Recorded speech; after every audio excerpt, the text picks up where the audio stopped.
On the 20th of October 2020, at a couple minutes before 7 p.m., some yet-to-be-identified gunmen went to the venue of one of the country's very many peaceful #EndSARS protest ground and shot at them while they were singing the national anthem, sitting down and holding the flag.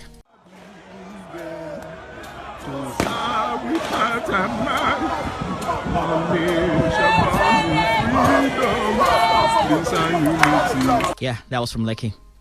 And this was after the lights at the toll gates were cut off. They said the reason they gave was that, the government had announced the curfew. The company in charge of the toll gate also said that CCTV cameras weren't removed, as contained in an official report that they released this morning, which is, different from what was in the news since the hours before the shooting.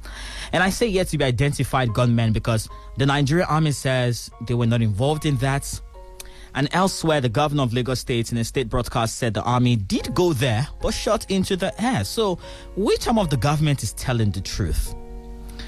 A curfew had been imposed across the state, but it was scheduled to go live at 9 p.m. And that was 5 hours later than it was originally scheduled for. This shooting started 2 hours earlier. And even then, the penalty for defying a curfew surely should not be death by gunfire, should it? They were there, paying respect to the dead, moments before the shooting happened. Hero! Linda Igwetu. Hero! Harry Akaria. Hero! Tina Ezekwe. Hero! They were there singing the national anthem, freedom, peace, and unity. And gunshots threatened their freedom, peace, and unity. So far, the governor of Lagos has acknowledged only one death, even though we saw something different on social media from people like Pokoli and DJ Switch, who were broadcasting live on IG from the scene. We saw her and others try to administer first aid to the injured on Instagram Live. It was seen at some points by over 140,000 people. This girl is going to aspect. I beg me now. What this girl for me? I don't want her to die. I don't want this girl to die. Please now. We saw them confirm multiple deaths from the scene that night. So again, who's lying to us?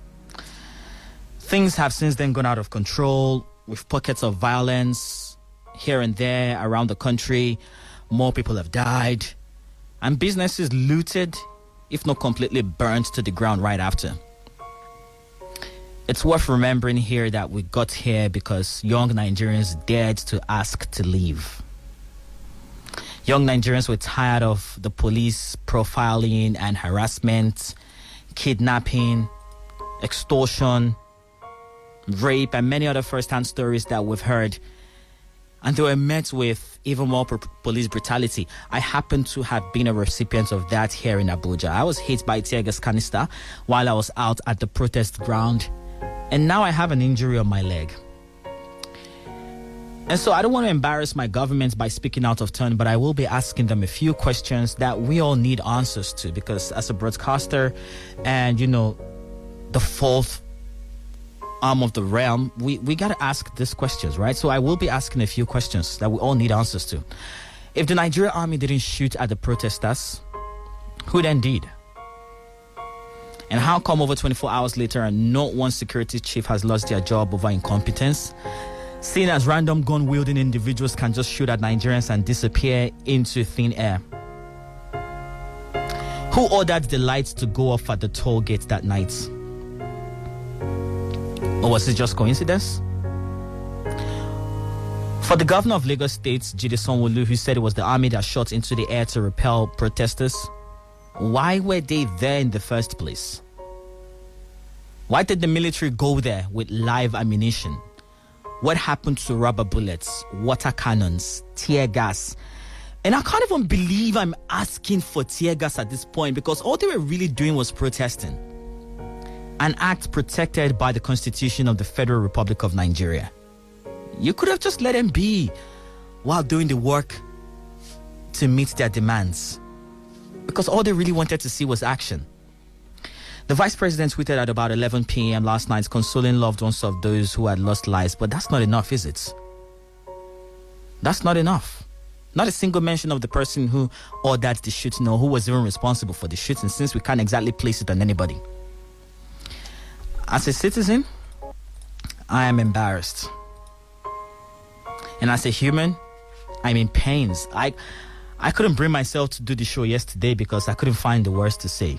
Itohan could not even do anything. We couldn't be the happy Chika and Itohan you've been waking up to for the past 2 years. Mothers woke up this morning without their children. Lovers would never see themselves again. And some dreams would never become reality. All of which would have been avoided if we had let our humanity lead. So here's my advice to a government that doesn't want to be embarrassed. Let's all try to be more human. We'll be back tomorrow morning from 6 a.m.